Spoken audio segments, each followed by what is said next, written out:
Karen, just to be clear, you didn't do it. We know who did it, Steve. We know. And we know who spearheaded this cover-up. You all know. Yes, we do. If John was beaten up and attacked in that house, who did it? We don't know. We don't know. We don't know. And it's not for us to know. Somebody other than Karen is responsible for that, for the killing of John.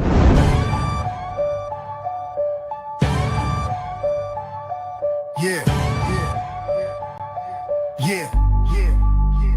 Roberta in the truth zone, mic hitting raw.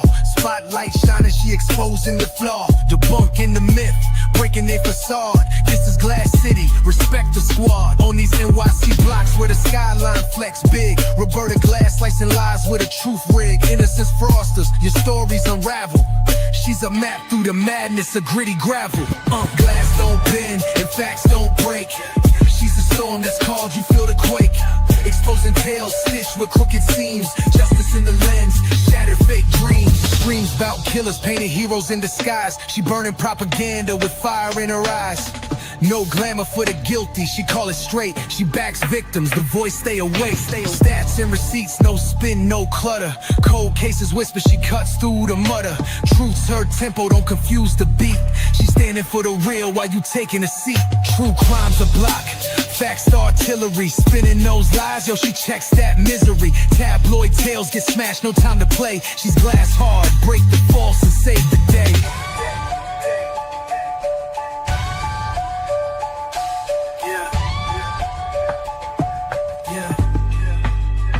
True crime's a block, facts the artillery. Spinning those lies, yo, she checks that misery. Tabloid tales get smashed, no time.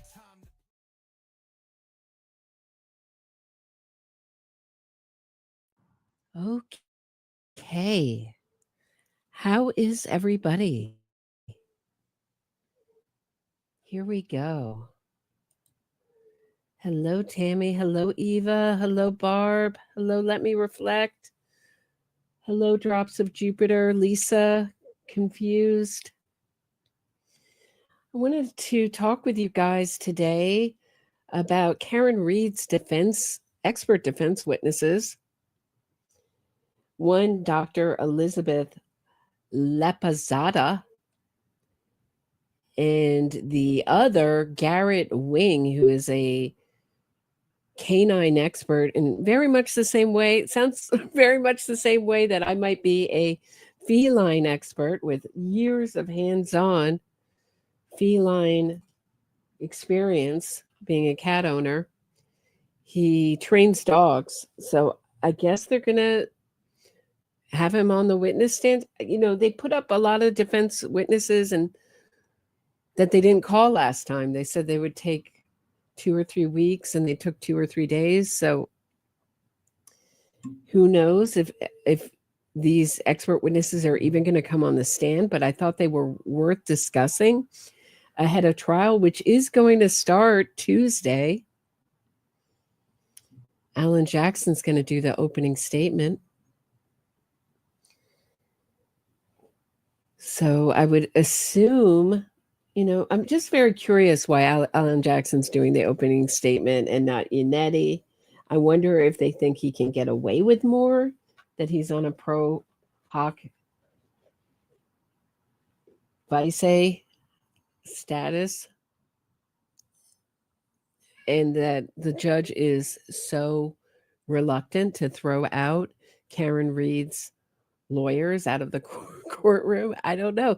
Last time, she gave the same instructions to the defense that they could not open on third-party culprits. So they couldn't name a third-party culprit. They had to develop it in cross. And last time, we saw Yannetti opening on it starting with Karen Reed is framed and listing a whole list of other people and making them all sound suspicious without one objection from anybody. So, okay, I know it's very rude to object to a lawyer in opening statements, but if that were me, I would have been all over it. Hold on one second. I got to let out my cat. Hold on. I have a feline emergency. Hold on one second. I'll be right back.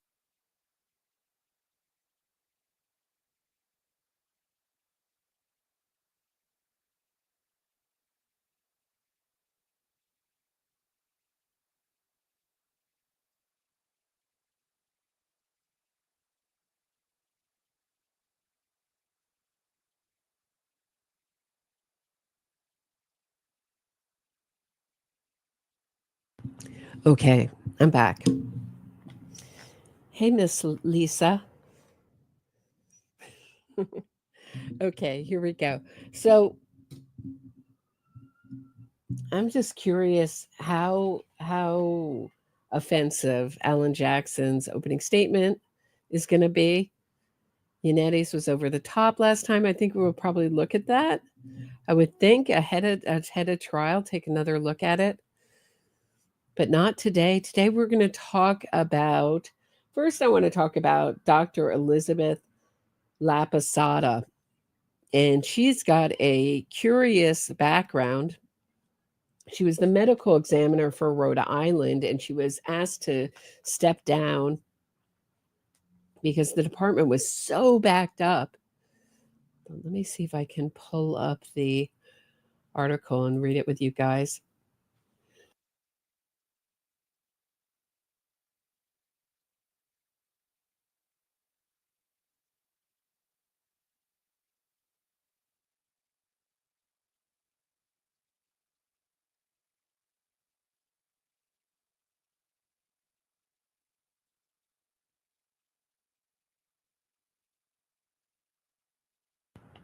Well, hold on one second. Here we go. Okay. So basically, they were really backed up as far as this is from the Provincetown Business News. Dr. Elizabeth Laposata, the chief of the Office of the State Medical Examiner for more than 11 years, has resigned effective immediately, and her former deputy, Dr. Jennifer Swartz, has been named interim chief pending a national search for a replacement. In addition, State Health Director Dr. David Guilford said the office is being reorganized to assure a higher level of management, accountability, performance, and customer service.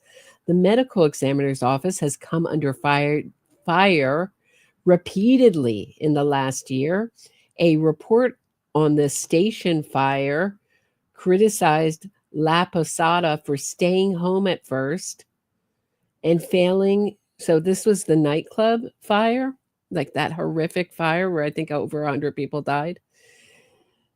Okay, so a report on the station fire criticized Laposata for staying home at first. She's like, "Oh, there's a fire in a nightclub. I'm just going to stay at home."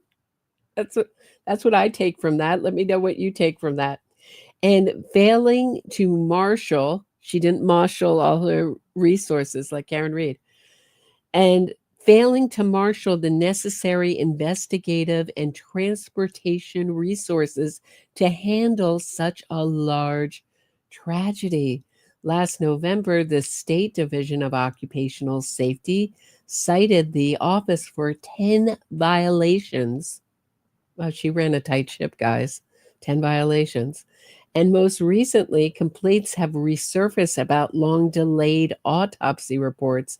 In March, Laposata gave Guilford data indicating that 95% of autopsy cases are completed within 6 months, and Guilford convened that information to legislators who were concerned about the office's operations.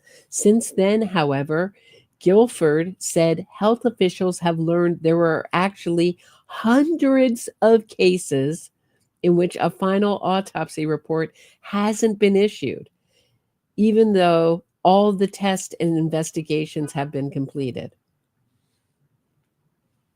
So I know that everybody hates writing these reports.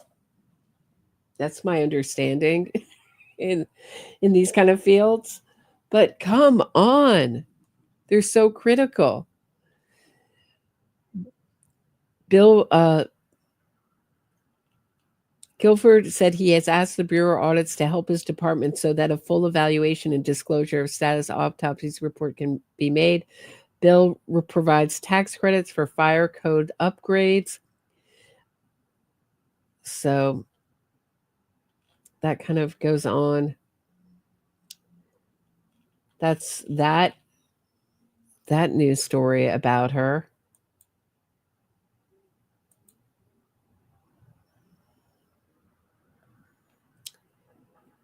But again, her past came up in the Darrell Mount. So since then, since she's resigned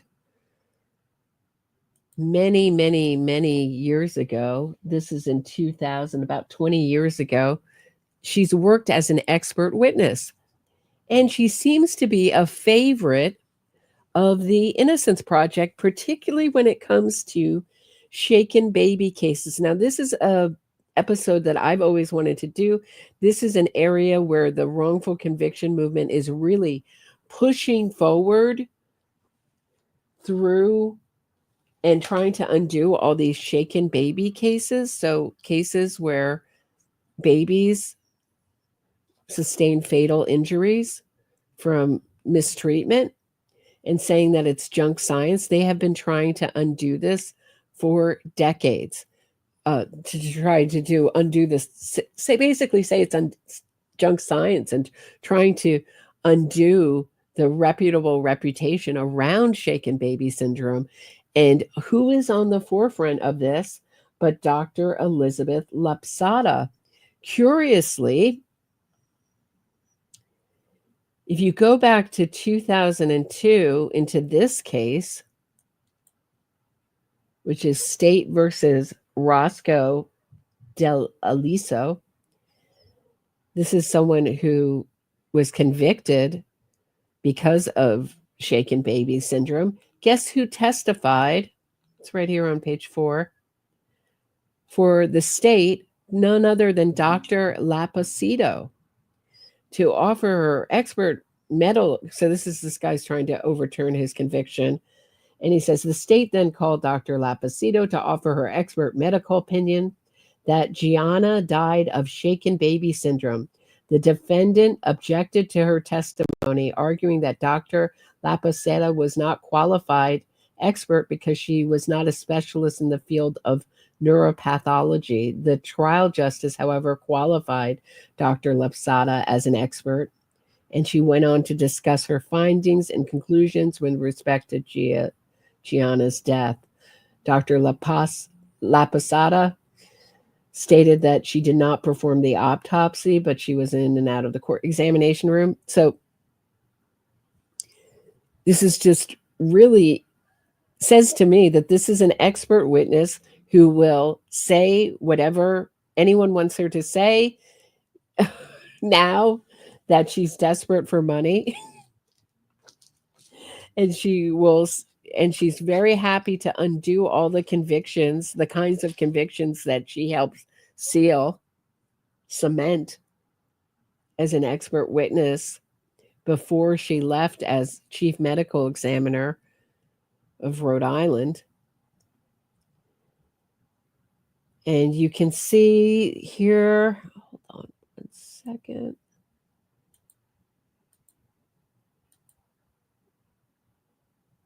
Here's the Florida Innocence Project. Here's a woman who, no, I'm not interested. Stacey Spurgeon, who was convicted in 2008, and she was released 2020, and mainly due on the testimony of Dr. Laposata. So she's basically, i.e., she's an innocence fraudster.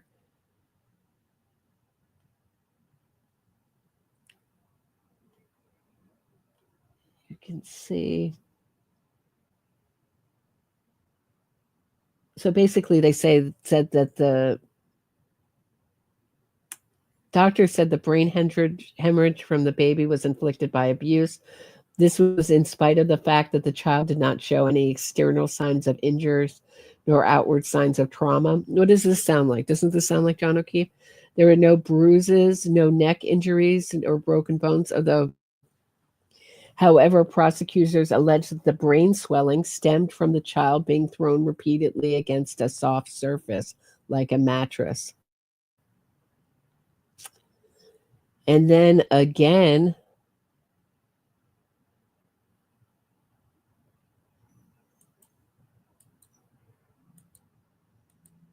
one more time. She also was involved in this case for the Innocence Project, citing new expert reports and other evidence supporting his quote-unquote innocence, his dubious innocence, I'd say. Robert Robertson again asked Texas Court of Criminal Appeals to overturn his wrongful shaken baby conviction. And she's in here. The autopsy's not reliable. It's junk science. So whatever the strongest piece of evidence is against you, the wrongful conviction movement is going to say it's junk science. So if it's a confession, it's a false confession. If it's eyewitness testimony isn't reliable. If it is DNA, it was corrupted or planted by the police. They like to blame the police, and then they like to tear apart science, the actual science that convicts people. And this is one of the things that they're working on. And Dr. Elizabeth Laposata is at the forefront of this. Also, curiously, with Chris Van E., who's also on the defense witness list for the Karen Reed's defense. And this guy is very notable in the wrongful conviction movement. I've come across him a bunch of times. And especially he says he's an expert in biomedical and mechanical engineering.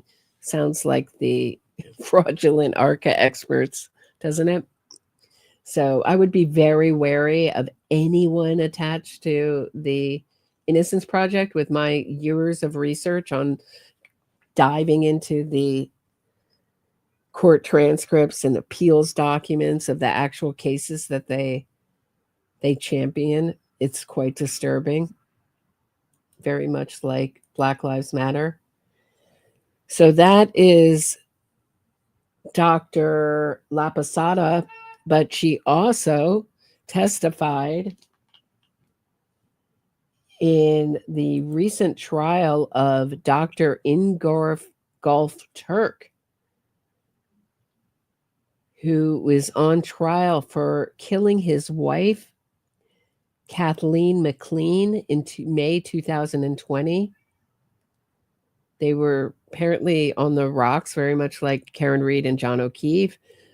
Turk allegedly strangled McLean to death in their home, and her body was later found in a nearby pond. So this is really scared me when I heard this today. He got voluntary manslaughter instead of murder one. This made me nervous from my head to my toes for Karen Reed's conviction. And I thought to myself, I better lower my expectations for this trial, because she may get just charged with the tiniest of charges. I mean, this guy's like the guiltiest guy ever. And he's getting voluntary manslaughter. I don't know if they considered his age, which is 73, and thought, well, if he gets 20 years in prison, which is, I believe, the maximum, he might not live. It's not necessary to do more than that. They may have had an impasse in the jury. I don't know. But the bits that I saw from the trial, including his testimony, looked pretty damning.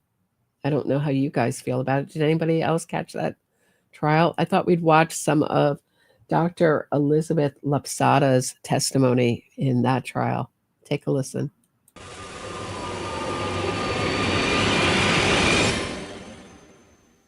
Good afternoon, Doctor. Tell us your name and spell your last name for the record, and keep your voice up for us, please. Certainly. Dr. Elizabeth Laposata, Laposata. And what do you do for work? I'm a medical doctor, specializing in forensic pathology, which deals with the specialty of determining causes of death and injury. And have you been working with me on this case of the Commonwealth versus Harry Turk? Yes, I have.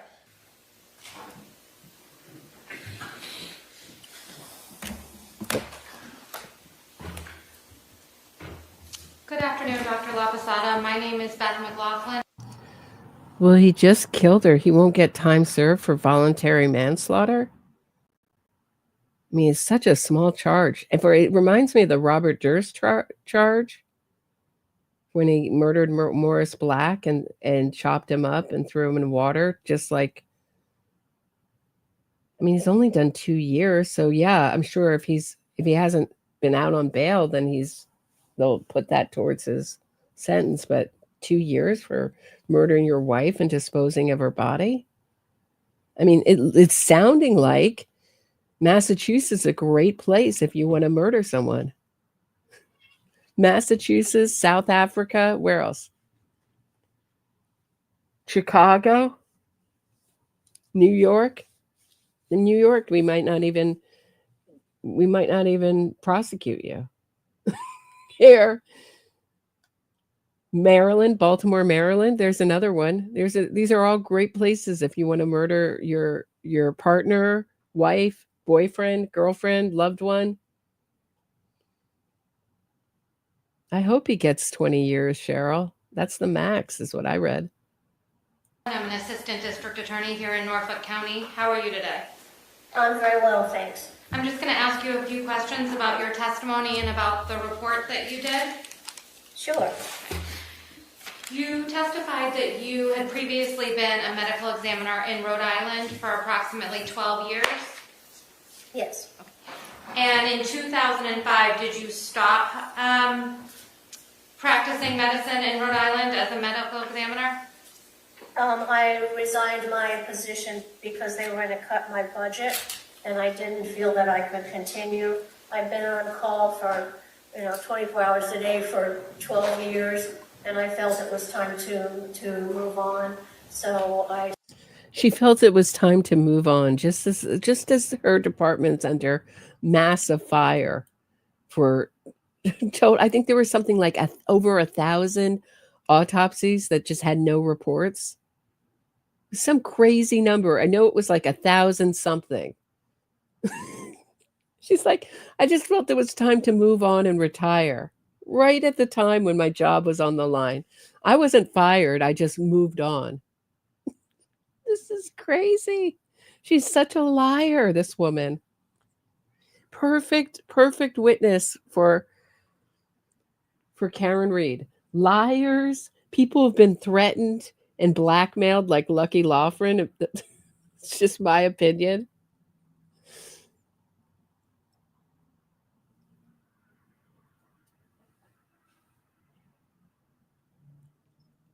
Whose story drastically changed as soon as Aidan Carney started accusing him of withholding key evidence that could exonerate Karen Reed and basically blackmailing him with things that he had heard around town about him.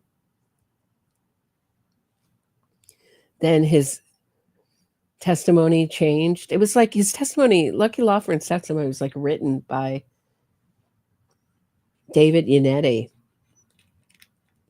in Courtney Proctor, Michael Proctor's sister's element where she worked. They went there to do it, just like to get like a 2-in-1 to harass the Proctors.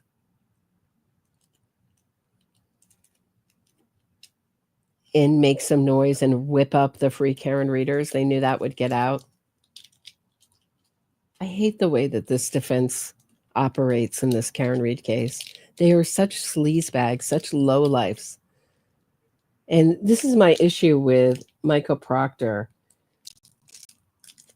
is that he loses his job, and yet the way Yannetti and Alan Jackson are still practicing law, the way that they're practicing law in this case. 29 calls to Turtle Boy each. You're doing God's work. Great job from David Yannetti to Turtle Boy after Turtle Boy just harassed John O'Keefe's cousin on air. Like, give me a break. Not to mention lying to the jury about the ARCA witnesses, leaking things to Turtle Boy so that they could put it in their own motions that it's been reported as, their own fantasies. That's how they got things that are totally untrue and totally unsupported into their legal filings. And they still have a job. But Michael Proctor doesn't, who had a perfect record up into the Karen Reed case. And now we've created precedents, thanks Judge Cannone, that we can just, anybody who, I hope detectives are going to learn that they cannot use their personal phone to investigate any of their cases. But basically, they're going to be embarrassing detectives with personal things that are on their phone as a way to say that the investigation was somehow corrupt. Show me the corruption. Still looking for the corruption in the freaking Karen Reed case. Anyway, this woman sounds perfect for Karen Reed, a bold-faced liar. I started my own independent consulting practice. And that was in 2005, is that right? Correct, June of 2005. So approximately 20 years ago, you started running your own business? 20 years, well, yes, that's correct. Okay. So you haven't actually examined a body as a medical examiner in approximately 20 years, is that right? I've done a handful of private autopsies in that time, but when I work on cases such as the case here, I rely on the autopsy documentation as written in the report, the entire medical. Right. So this is one of the reasons that I don't trust these second autopsies, even if they're like Michael Baden did with Epstein, where they're not actually involved in the actual autopsy. They come in after the fact, they read reports, and they make a conclusion. I find them very sus.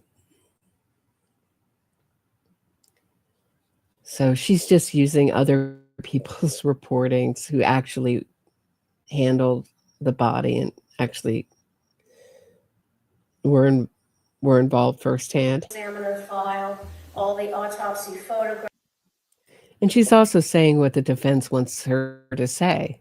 She doesn't get paid if she's not useful. And she's gone from case to case. I mean, there's so many cases. There's another case in upstate New York.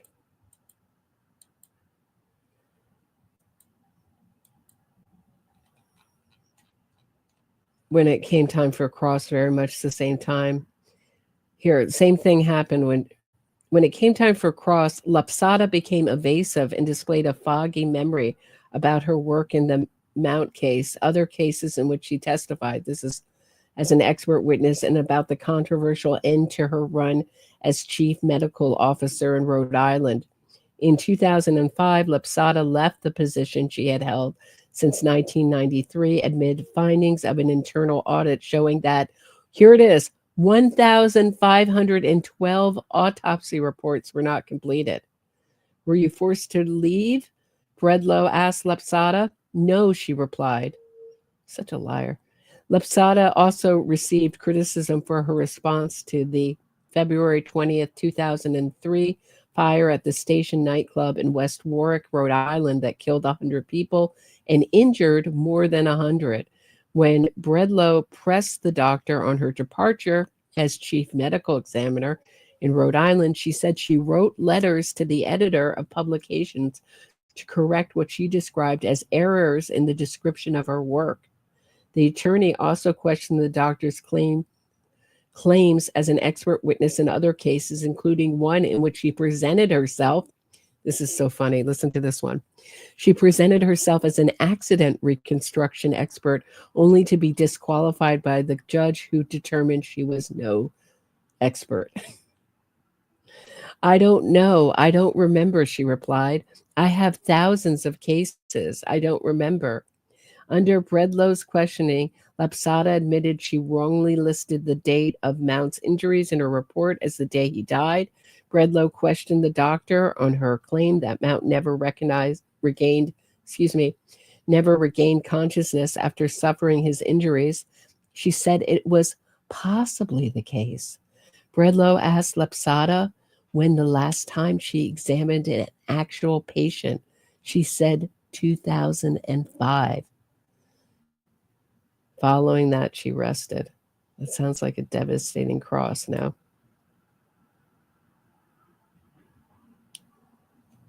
Who said that Karen Reed's see you next Tuesday?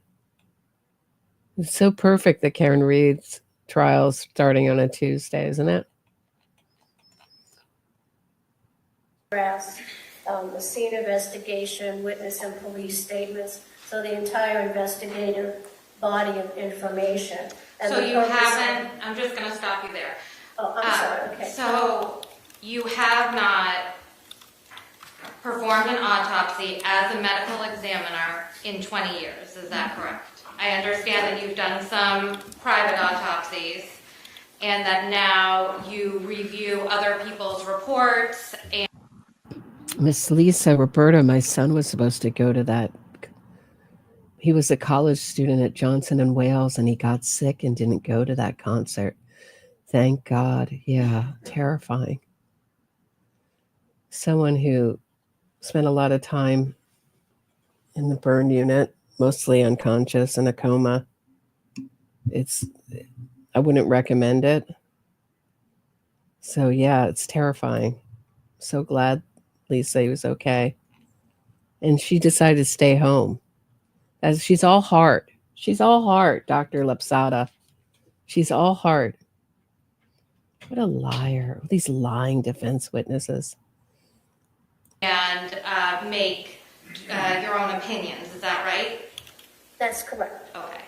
And you are now called by defense attorneys to testify in criminal matters, is that right?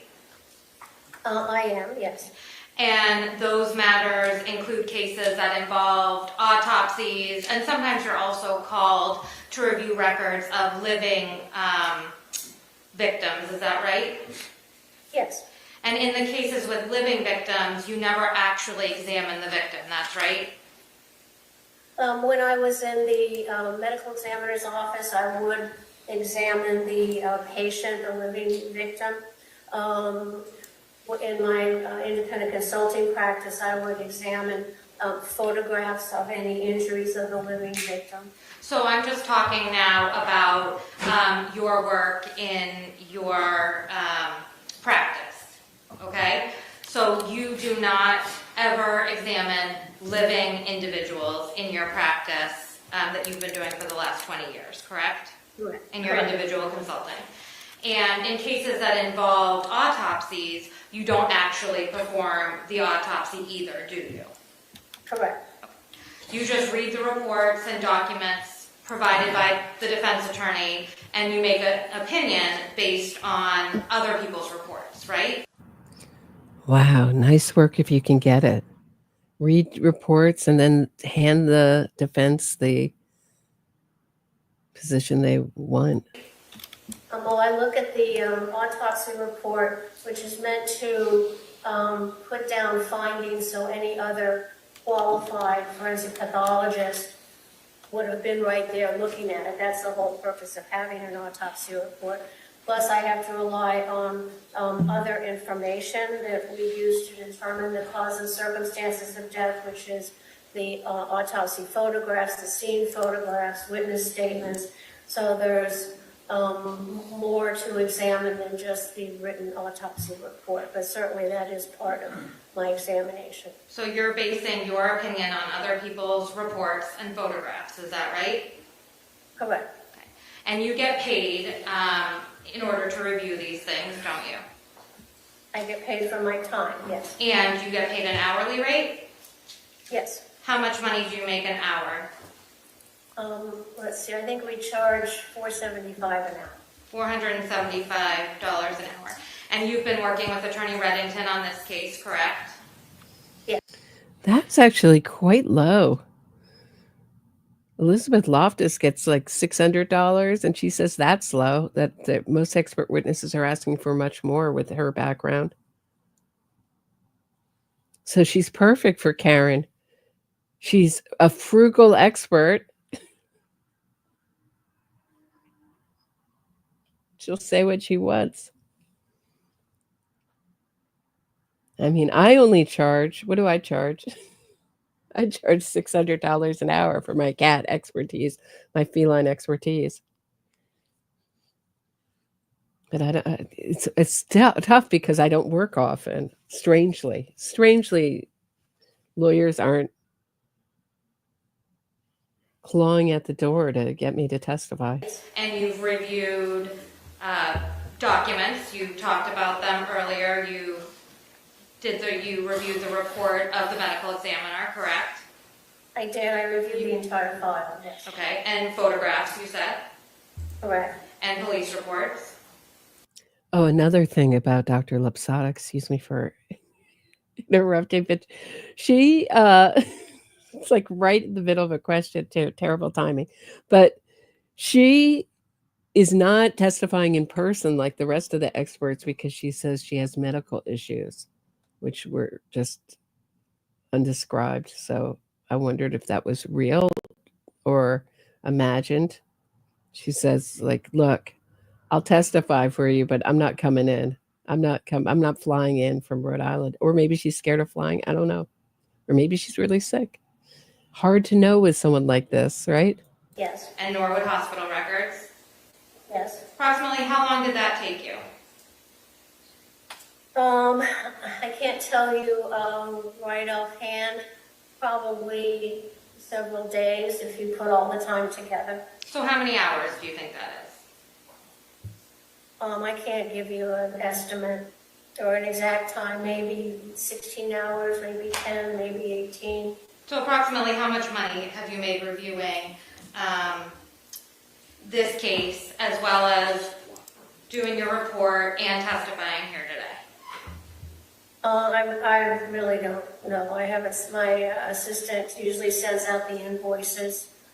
So you have no idea?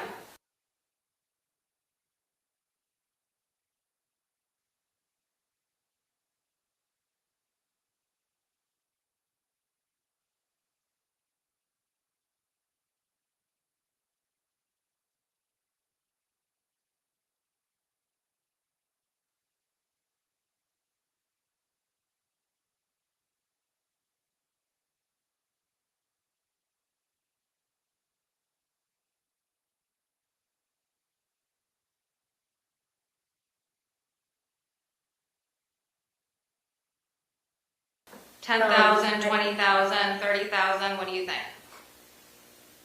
Or maybe 5 to 8. Did the sound go? Did the sound go? Did the sound go, guys? Sorry. She's going to get eaten for lunch. I mean, she doesn't know what how many hours she put into this? Maybe 2, maybe 4, maybe 16, maybe 20. These people keep detailed records of their minutes that they put in. Anytime they have a phone call, take a phone call, or if they're traveling, the snacks, the time. She knows the time. She just doesn't want to say it. Maybe 8, maybe 10, maybe 16. Thank you, lackadaisical. Appreciate it. It's just, she's deeply dishonest. That's the feeling I get about this woman. That's just a guess. $5,000 to $8,000 at $475 an hour. And in turning your attention to this particular case, you did not examine the body of Katie McLean, did you? I examined the photographs and the autopsy report. So that's a no. Is that right? No, I did not. I think we know I did not do the autopsy. Okay. And you said that you reviewed pictures from the autopsy. Are you aware that there were 2 sets of photographs from the autopsy? I think I saw photographs that were from the medical examiner's office and the police. And you said that you reviewed photographs from the scene, that's right? Correct. And are you aware that there were 2 sets of photographs from the scene? I don't remember how many sets there were. Did you review all of the photographs from the scene? I reviewed all I had, of course. Did you review pictures of the defendant? Yes. And you understand that there were 2 sets of photographs taken of the defendant, is that right? I don't know how many, quote, sets there were, but I reviewed photographs of him. There was 1 set from the cell phone of Sergeant Kukowski. Did you look at those? I don't recall. Well, objection. She's going to review the discovery that I get from the DA and I provide to her. I don't know about Kukowski. Overruled. She may answer it if she knows. Do you know if you reviewed the cell phone photographs that were taken during the defendant's interview? I reviewed photographs of his injuries. What about the crime scene services photographs that were taken of the defendant? Did you receive those? I'm not sure who took the photographs, but I saw photographs of the scene where he was found and photographs of him. And you would agree with me that the police have professional grade cameras, is that right? Objection. How's she going to know that? I would imagine. Overruled if she knows. I'm sorry, you said you would imagine?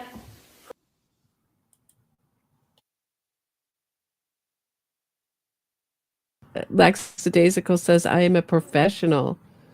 Damn it. Well, she dresses nicely. We can say that about her. I like her glasses, and she looks well dressed and presents well. She just happens to be totally morally vague and allergic to the truth. But other than that, allergic to telling the truth. Yeah. Other than that, she seems like a great witness, right, Lackadaisical? Thank you. This is crazy, right? Mm-hmm. I'm not familiar with what sort of cameras they have. And you're saying that the defendant did not have any defensive wounds on his body? I didn't say that. So you agree that the defendant did have defensive wounds on his body? From what I recall, he had injuries to his face where a glass was broken, allegedly broken against his face, and he had some injuries on his arm that fit a pattern of a serrated knife. And my understanding was that he was trying to kill himself and had to consume. So my question, I'm just going to stop you right there. No. Can she finish, please? All right, let her She can finish. answer the question, which was, did he have any She was. defensive wounds? So, of course, the now convicted manslaughter killer testified after this and gave his sob story, threw his sob story line on the jury. I wasn't moved by it, but okay. I think it's just absurd. I think it's an absurd ruling or verdict in this case. But I didn't watch all of it. I just watched select pieces of this trial. I did not watch all of it. Maybe there was compelling testimony I missed. I was just extremely turned off by the defendant, to say the least. And very lucky that I never had any need for a urologist while he was working in Massachusetts.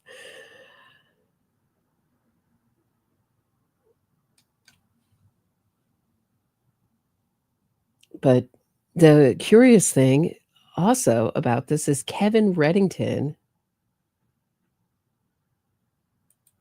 is Dr. Ingolf Turk's lawyer. So Kevin Reddington is also, or was also, Jennifer McCabe's lawyer. Does anybody remember when I covered this? And as he had Jennifer McCabe as a client, he was writing Turtle Boy, great job. I wish you worked for me.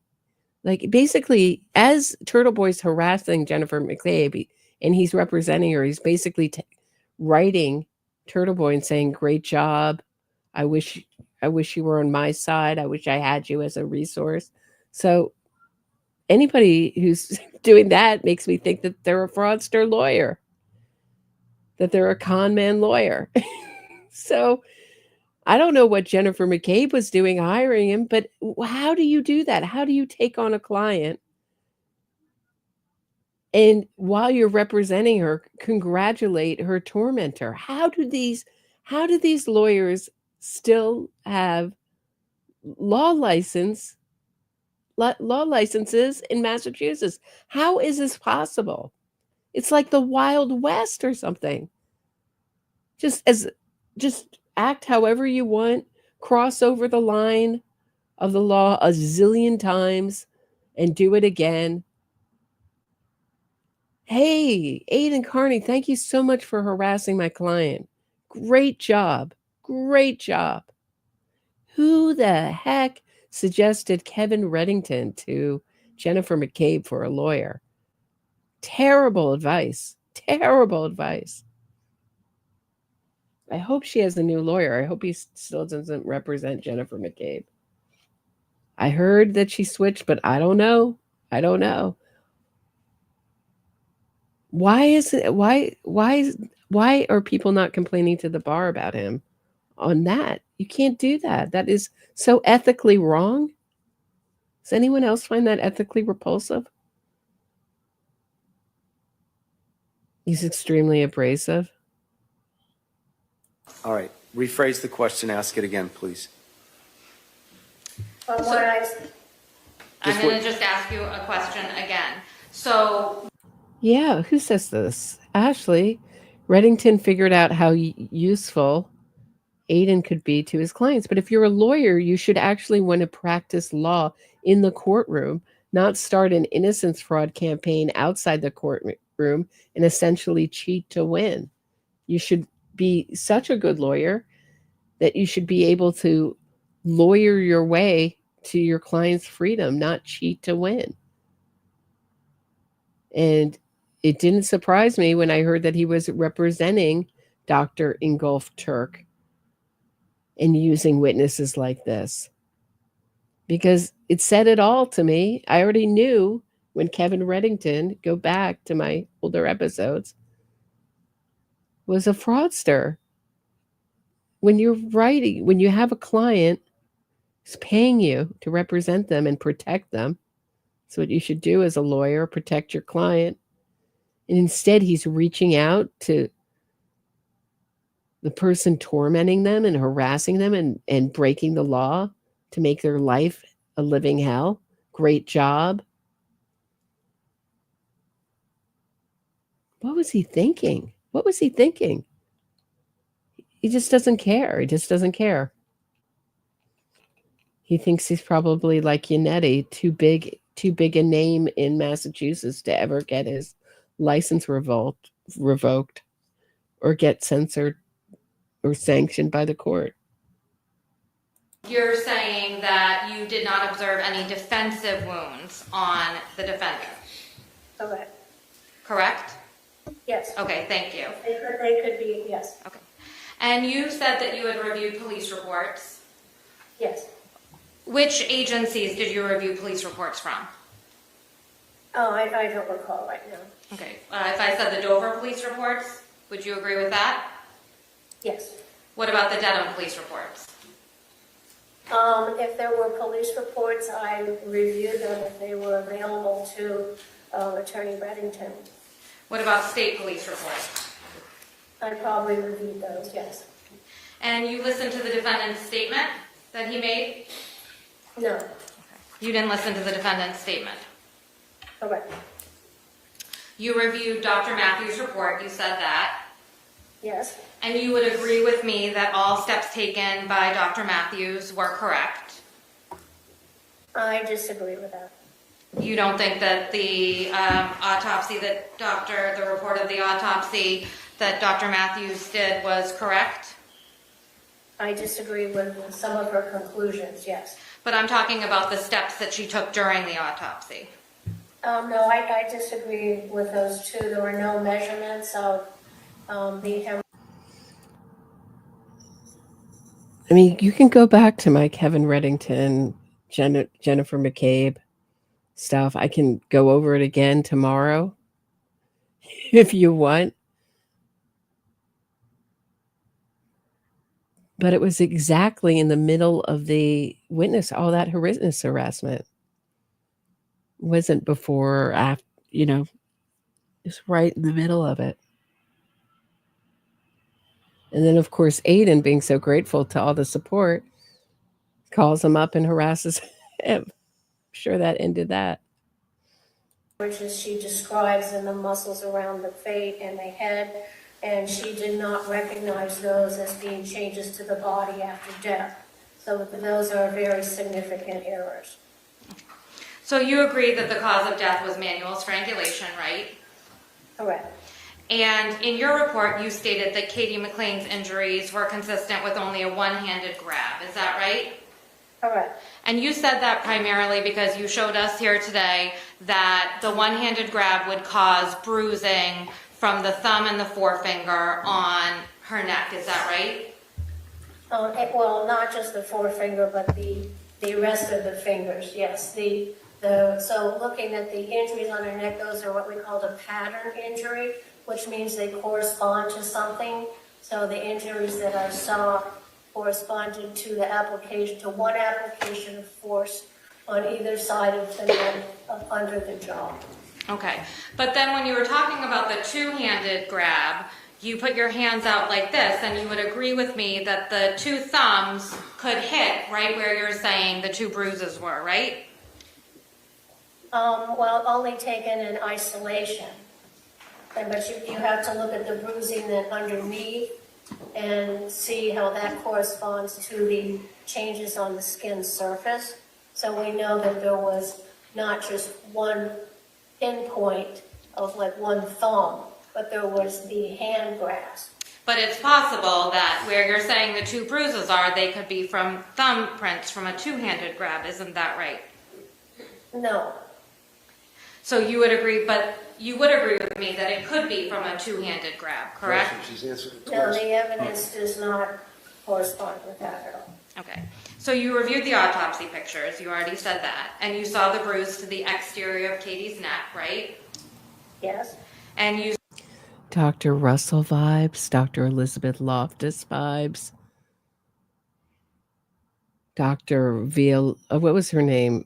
Was she even a doctor? Alice Violette vibes. This is what Dominic Dunn used to call whores of the court. And maybe she doesn't come in and testify in person because she's tired of testifying in front of grieving family members and parents of babies and grandparents of babies that have been killed in the worst way, lying in front of them. Maybe she was just tired of lying in front of them as they wept.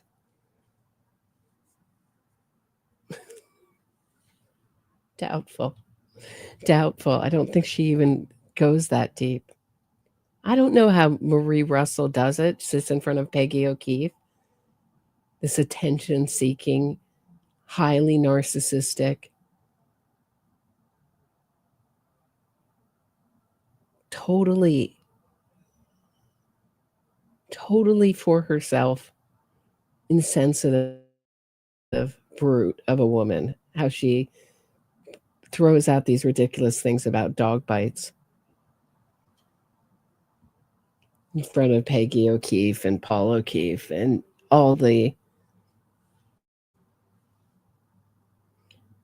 people who loved John O'Keefe. Speaking of, John O'Keefe's friends were on Court TV this morning on Julie Grant. Brendan Kane, who was so brilliant in all of John's friends were so good. John O'Keefe's friends were so good in the ID Discovery TV show on Karen Reed. It was supposed to be Karen Reed's basically vanity piece, and it's basically turned out to be one of the more devastating things against her. And they say there's more things that haven't come in that they asked to be edited out, the defense team. This is where I don't believe the director of the TV show when she said the defense team hasn't seen it. They only saw it to see how they looked on TV. I mean, come on. Alan Jackson, Karen Reed, David Yannetti all know how they look on TV. They don't need to see dailies to know. I think that they had thinking about it now, I think they had final approval, and they approved that. They approved that nonsense. They didn't think it sounded bad because they're all also emotionally shallow, heartless, highly narcissistic human beings like Karen Reed. So they didn't think it sounded bad when Karen Reed was imitating Peggy O'Keefe. I think he got hit by a car. They thought that was good. And they also thought it was good when she said, it's either Jen McCabe's going down or I'm going down. They thought, leave that in. Our system is so strong when folks are operating with ethics and principles, but so vulnerable with risk of great evil in the hands of the corrupt. Well put. Well put, kiddies. Thank you. Yeah, very well put. It just seems like there's such... If you understand anything from my many, many episodes, it's that there's so much incentive, money-wise. So once you get a conviction overturned, you sue civilly for wrongful conviction and get these multi-million-dollar payouts. It's very hard to stop anything that's making people money. But it just goes on and on and on and on. And also, there are many people who are ideologically aligned who think that we should be more like Europe, and we shouldn't have long sentences for anything, including the most heinous of crimes, including killing babies. I'm not one of them, but okay. So that they're happy to overturn, including judges, happy to overturn sentences on someone's testimony, like Dr. Elizabeth Laposata, who's saying that there's shaken baby syndrome is junk science, which it's not, but okay. And it's really something else. They really had some other kind of condition in the 6 months, pre-existing condition, the 6 months that they were alive, these babies. Yeah, I worked really hard to get an episode together more than a couple years back, maybe like 4 or 5 years back, and I couldn't get anyone to talk to me about it. So I ended it, but maybe I'll return to it. I mean, it's a really, really important subject. This is where they're going. They're going to totally take out shaken baby syndrome as a thing and undo every conviction on it. That's the aim. And free all these baby killers, essentially. There was one area under the right jawbone and one area under the left jawbone, correct? Correct. Okay. And you examined the internal pictures of Katie's neck too, right? Yes. And you saw the 4 layers of hemorrhage in the front of her neck. You talked about that on direct. Well, there's 2 layers on each side. There's 2 layers of muscle on each side. Well, actually 3. And they're layered one on top of the other. And there was bruises that would correspond to injury and compression on top of those layered muscle groups. Okay. So you would agree with me that 1 layer is skin, is that right? You could say that. Okay. And her... They don't make a living being in court every day. They don't get paid for being in court. They do it because it's the right thing to do, and they want justice. And prosecutors tell them that they have to represent for John. Someone has to represent John O'Keefe in the courtroom, and they are now the voice of John O'Keefe. So they show up. But my understanding is they're retired, but when they have working families, sometimes they'll switch off. But we always hear about how it's such a hardship on Karen Reed's family. It's a hardship on the O'Keefes and John O'Keefe's friends, too. So I think you get an idea of what this woman's like. Let's move on. I think I proved my case with her.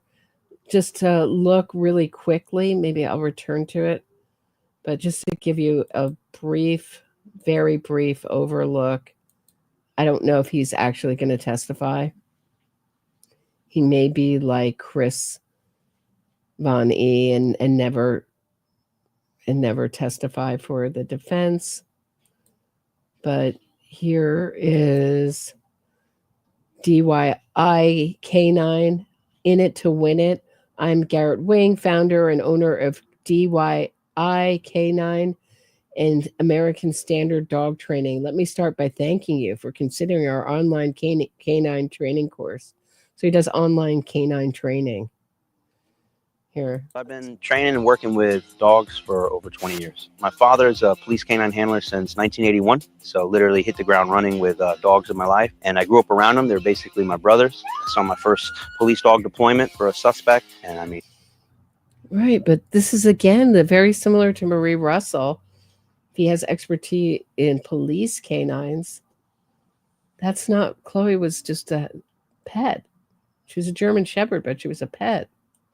Talk about getting hooked. I was one of the youngest canine handlers ever. I didn't want to water down my ability to be like a high-speed police canine handler and trainer, training like other people's poodles and chihuahuas. I realized how much harder it actually is to train older dogs, dogs that maybe weren't born with the talent or the ability to learn like police dogs are. My favorite compliment to this day is, and I get it all the time, is this is not even the same dog that we brought to you. This is a better version of what we brought to you. Yeah, it's about the dogs, but ultimately... I don't know. Would you trust your dog with him? I don't know. It's the people that need help. Most of these dogs would be fine if you just cut them loose, let them live in the wild. The kids help me walk them. Speaking of living in the wild, has anyone heard this story about the dachshund? Hold on, this is an emergency. This is an emergency about this dachshund, Valerie, who has been since 18 months on an island alone in Australia, Kangaroo Island. Her owners, she was under a car and they were trying to get her out from under a car on the island, and she escaped into the brush. And she's been living there. She's like very healthy, but she wants nothing to do with her owners or any human. She's been surviving out there. And the owners are like, I can't believe she loves the color pink. And she's super attached to me and sleeps on my bed with me. I can't believe that she's surviving out there. Like there's snakes and spiders in this area of Australia that will kill you, huge spiders, huge snakes. And this little dachshund is out there just like living her best life. And they've been trying to trap her with chicken and tuna, and she will have none of it. None of it. She's like, I'm not coming back to my millennial owners, Gen Z owners. No, thank you. I'd rather be out here. But, dachshunds also are bred for killing rodents. So, show you how strong instinct is. Has anybody else been following that story? I'm obsessed with it. Maybe I'm the only one. The kids help me train them. It's a home environment. There's no training in the world. There's no class you can go to that can replicate, my experience on the street. I've trained with the absolute hardest dogs. All right. I can't. I don't know. I can't. So let's just imagine. So if this is true,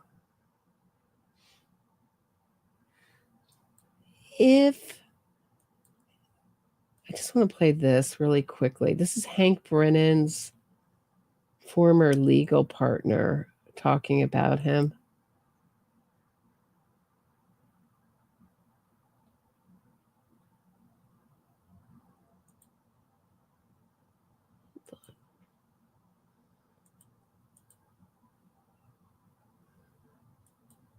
Okay. Hold on one second. Let me pull it up.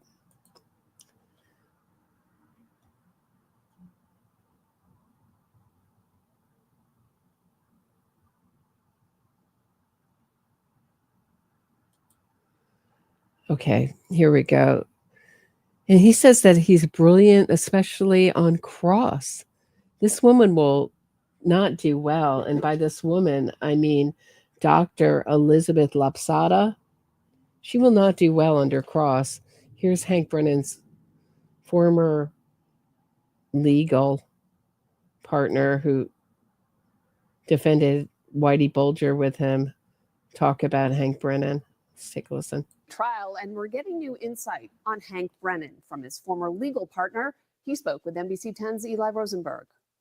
The verbal gymnastics that counsel engages in when the lights shine the brightest to distort reality is extraordinary. Like Tuesday's high-stakes hearing in the Karen Reed case, is when those who know Special Prosecutor Hank Brennan say he brings his best. Hank is so successful because he's unflappable. Was there an eyewitness? No. J.W. Carney Jr. has seen a lot during his time as a lawyer, including working with Brennan when both represented James Whitey Bulger more than a decade ago. Hank is calm. He doesn't yell at people. He doesn't try to trick people. There's almost nothing he overlooks. In Whitey Bulger's case, I thought that was curious that he said he doesn't try to trick people like Alan Jackson. He doesn't withhold discovery from the other side for months and months and months. He doesn't present witnesses like they're unpaid, unbiased witnesses that the other side could have used as well, but didn't use them because they weren't saying what the other side wanted them to say. He doesn't say, leak out information to a certain blogger and then submit legal filings with it's been reported as, citing their own leaks in their filings, which are really just the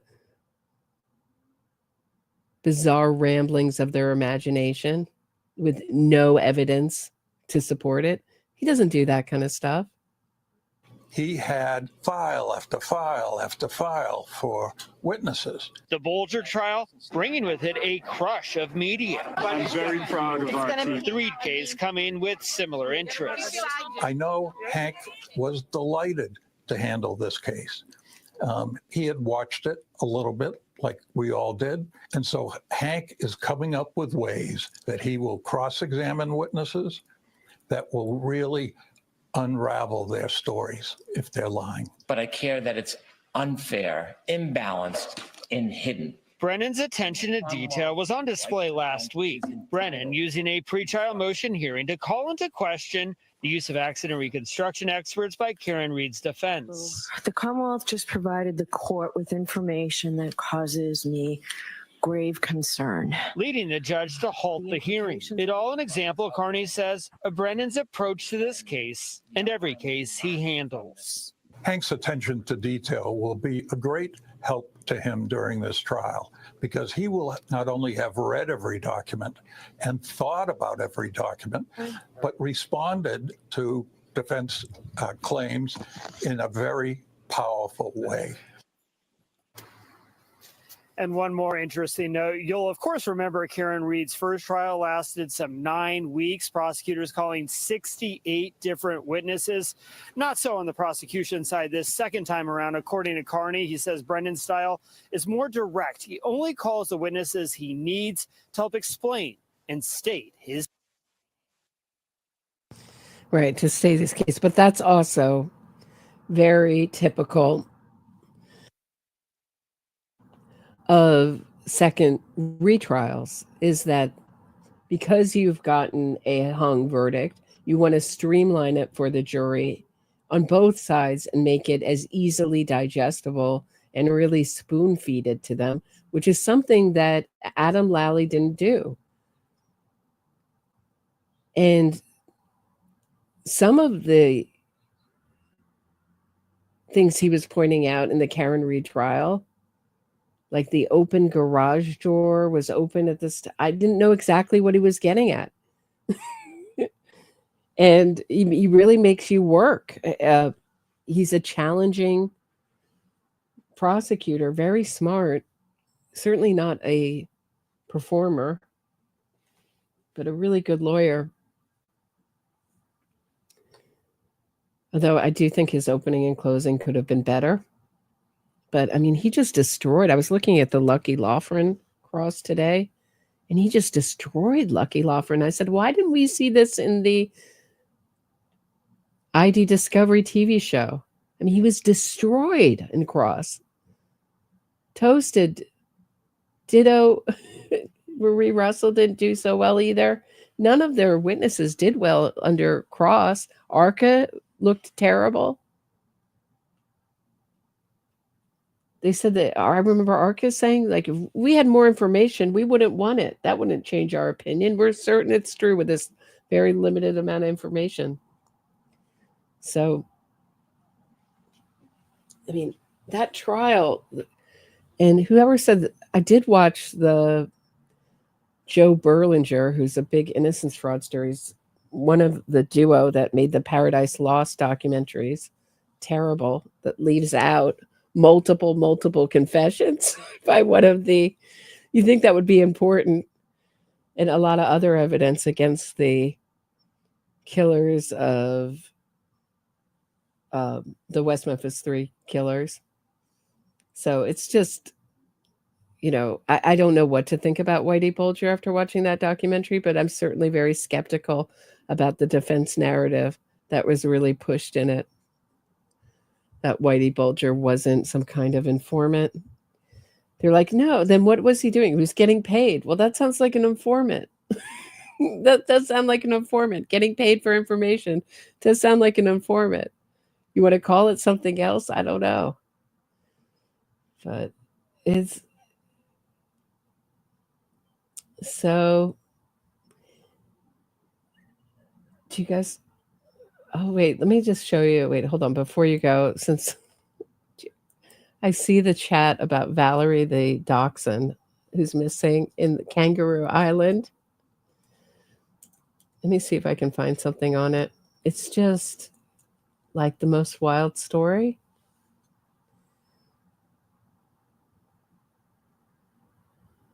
Here we go.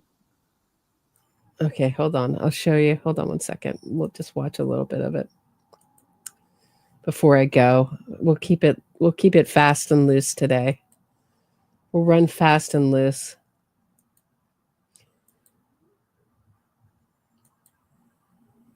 Search for a much-loved pet dog that disappeared during a young couple's holiday on Kangaroo Island. Valerie vanished more than a year ago, but her desperate owners remain. And she goes, she loves pink. Dogs are colorblind. Aren't dogs colorblind? How can the dog love pink? This dog's like, don't get me back with those owners. I don't want anything to do with them. I'm having such a good time here on this island. It's in really good shape. Really healthy dog. Being a survivalist on this island. Remain hopeful they'll be reunited.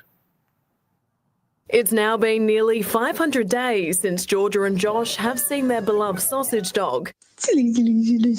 But they still believe Valerie's alive on KI. We always had hope. She escaped from her playpen while they were camping on the island in November 2023. They were out fishing when she disappeared. Neighbours tried to catch their four-legged escapee, but she ran off into bushland. That is such a cute dog. It's a mini dachshund. I mean, what's the difference? They're all so small. Then spent the rest of the week just searching for her. After 7 grueling days with no luck, Georgia and Josh had no choice but to return home without her. As the days grew, it just really started to sink in that we're not going to get her back. Oh, do you think the cat's lonely without the dog? So cute. But I mean, if you saw pictures, they have like night vision pictures of the dog, and it doesn't look, it's not skinny, it's not dehydrated. It's just like walking around. You see like the flappy ears and night vision, and it looks good shape. But since last month, their spirits have been lifted after multiple sightings. This photo taken just over a week ago, proving Valerie might still be out there. To anyone who knew Valerie, she was... Look at her. Look at her on the field. I'm just obsessed with this story. I've read everything I could read. Look at her in the field. Look at that field. She's like born free, like born to be wild, playing in the background. Might still be out there. To anyone who knew Valerie, she was the tiniest little princess of a dachshund. Like, she slept in our bed, she had a car seat. Now she's a wildlife survivor. Island Wildlife Rescue Service Kangala is doing all it can to try and track down the sausage dog. Georgia remains hopeful that with increased community awareness, her little family will be reunited. But it's the problem is that she's totally distrustful of human beings and won't. Thanks, Tammy, for being a member for 2 months. I actually have some people to thank. Hold on 1 second. Let me take a break and I'll be back in a second. Thanks, Tammy, for being a member. 2 months. I appreciate it. Take a break. When I get back, some thank yous. Don't go anywhere.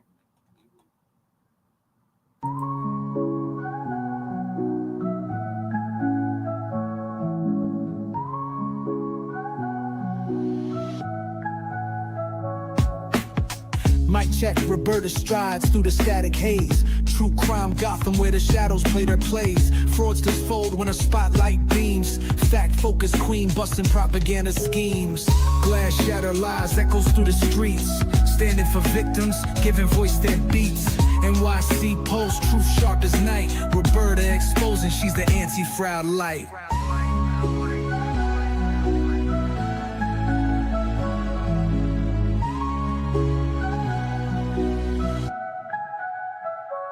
Hard task warrior, dissecting state and defense. Twisted innocence, claims breaking pretense. Gotham's truth seeker cuts clean with the blade. Facts in the forefront, no justice gets swayed. Cold facts drip heavy, real talk unfurls. Cracking cases open like oysters with pearls. Innocence gimmicks crumble to dust in the wind. For victims, her creed, justice till the end.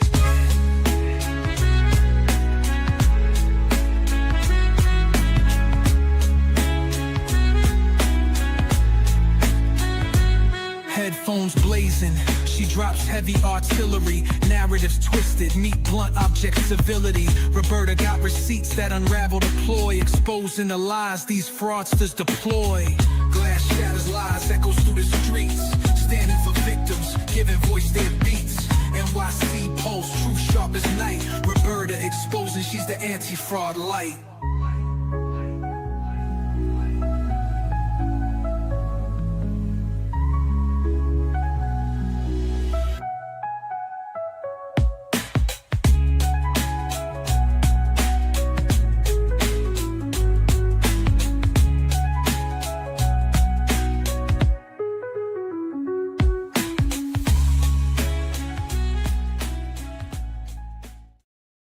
Okay, I'm back. I want to thank for the Venmo donations. Carol Holderman, thank you for your multiple Venmo donations. Marie Horton. I also want to thank Barb417, Tammy Shepard, Cinderella, Liz Dedimer, Tammy Shepard, Janet Gillis, Town and Country Realty, and Wicked Smart. Thank you so much for supporting the show. I will be back. I think I'll be back tomorrow at 6 p.m. I should. Please share this episode. That's the most important thing. Help get the message out about innocence fraud and help this episode reach a wider audience. Share it with your family, your friends. Leave me a comment. Support the channel on Patreon, Venmo, or buy me a coffee. The links are in the description of this episode. I hit the thumbs up on your way out. I'll be back tomorrow at 6. Thanks so much for listening, everyone. See you tomorrow at 6.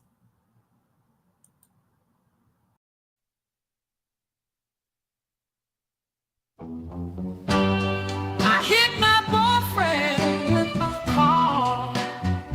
It wasn't an accident, but with lying lawyers I'll go far. Lying lawyers and witness harassment, I'll avoid prison. It was snowing. I pushed the pedal down, hit him hard. Now the legal system a clown. Innocence fraud campaign to save my skin. Making money, truth is my second victim. Carry, Jen, like John, you were my mom. My innocence fraud campaign is my biggest hit yet. I hit my boyfriend with my car. It wasn't an accident, but with lying lawyers I'll go far. Lying lawyers and witness harassment, I'll avoid prison. It was snowing. I pushed the pedal down, hit him hard. Now the legal system a clown. Innocence fraud campaign to save my skin. Making money, truth is my second victim. Carry, Jen, like John, you were my mark. My innocence fraud